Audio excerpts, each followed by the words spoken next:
they have the anthropologists study the extent to which the age at which children leave their homes and whether boys leave before girls, and it does have very big downstream impact, not just on economics, but I think also on social psychology. More than half of adults aged 24 under live with their parents in England and Wales, according to the latest census figures.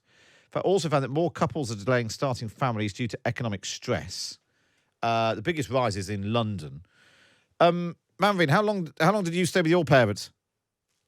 Um, I mean, I don't think it was as bad as it is now, but Yeah. longer than I intended to. I mean, you really have to feel sorry for young people at the moment. I just think it's, especially with sort of interest rates rising, it's just got harder and harder to get on the housing ladder, in the last few months, and yet, despite interest rates rising, it hasn't seemed to have had a dampening effect on the market. So, prices are insanely high, and I think people are just sort of watching the rug being pulled from under them. It's, I think it's just got even harder to be, start on the housing ladder.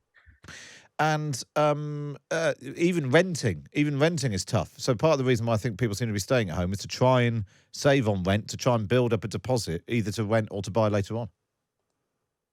Yeah, I mean, that's basically the closest you're going to get to, that's the great hope, is Yeah. being able to stay at home, save up to the point where at some point, decades away probably, where you might be able to afford to move out. I mean, it's really shocking. So, I feel bad because I sort of feel like I was at an age where it was, it was hard, but it wasn't as hard as it is now, where, if you look at sort of post 2008, average wages for people in their 20s and early 30s have risen by less than 20%. But you look at sort of house prices, they've gone up by more than 170%. You think, Yeah. the gap is just impossible. I don't know how you begin to bridge it if you're, a young person trying to get on the housing ladder now. This is there'll be wider social impacts of this as well, won't there, Matthew? You've got more than half of under 25 still living at home. That just fundamentally changes the way they live their lives. Yeah, definitely. I mean, I think, forgive my voice, I think that's right. I'm trying to, given that you've asked that question, which I wasn't anticipating, I think probably the social impact might be even more important than the economic one. Yeah. I'm trying to think back to the old manorial system, but I think when children started moving out of the family home earlier, it completely changed the social dynamics of Britain, and may have been one of the things that led to the Industrial Revolution. They have the anthropologists study the extent to which the age at which children leave their homes and whether boys leave before girls, and it does have very big downstream impact, not just on economics, but I think also on social psychology. So I do think we're living through quite an important. I should say though that I when I moved out from my parents' home, I missed them terribly, and I found myself going back the whole time. And when I was at university, I really loved living at home. I would go home from Oxford, get back to Reading, the place they lived, and actually my mum still lives in suburban Reading, and I was there the whole time. And even when I bought my first place in southwest London, I think I was about 25, 26 at the time, I still missed my family terribly. And in fact, in different parts of the world, particularly, where my father was from in Pakistan, it's quite common for people to live in the family home in their 20s, and even for couples to live with their parents. And it does vary a lot around the world.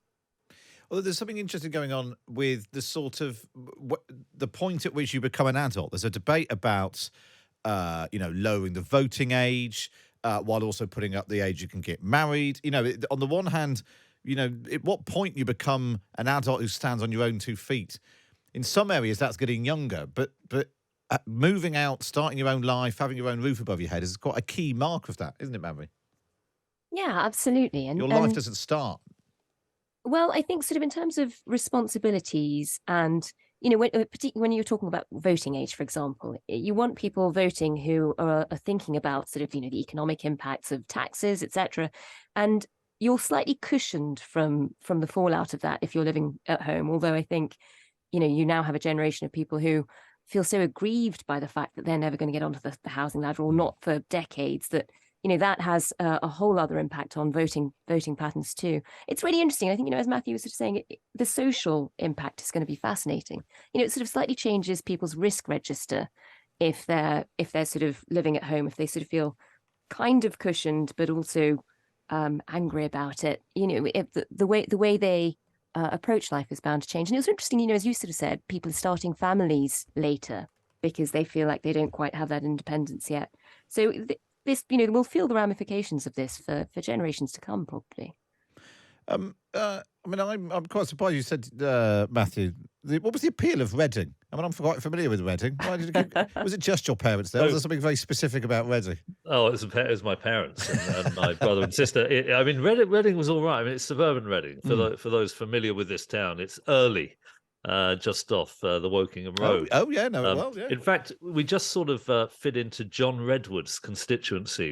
He's in Wokingham, but our little suburb was in, and I stood for Parliament. Yeah. One of the most enjoyable things I ever did, which sounds slightly weird, but my father drove around the car, and I had a tannoy, and was I sat on the bonnet or the roof, and was saying, "Vote for Matthew Syed, vote Labour."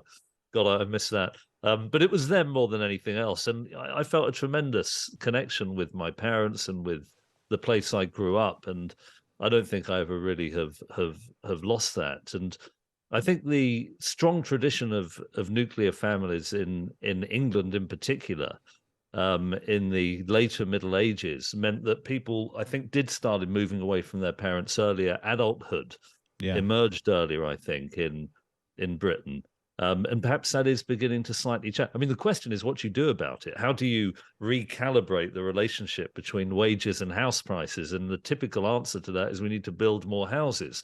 But of course, I'll be interested to know your view. I mean, you build more houses, but if the population keeps going up and increases the demand, and then you build more again, I do wonder where that eventually ends, because I do think that we have some beautiful natural parts of our country. I don't want to overdo the bucolic wonderfulness of it all, but I do think that you know we don't want to just defer the problem by building houses and increasing the size of the population, because that would fundamentally change the nature of the country.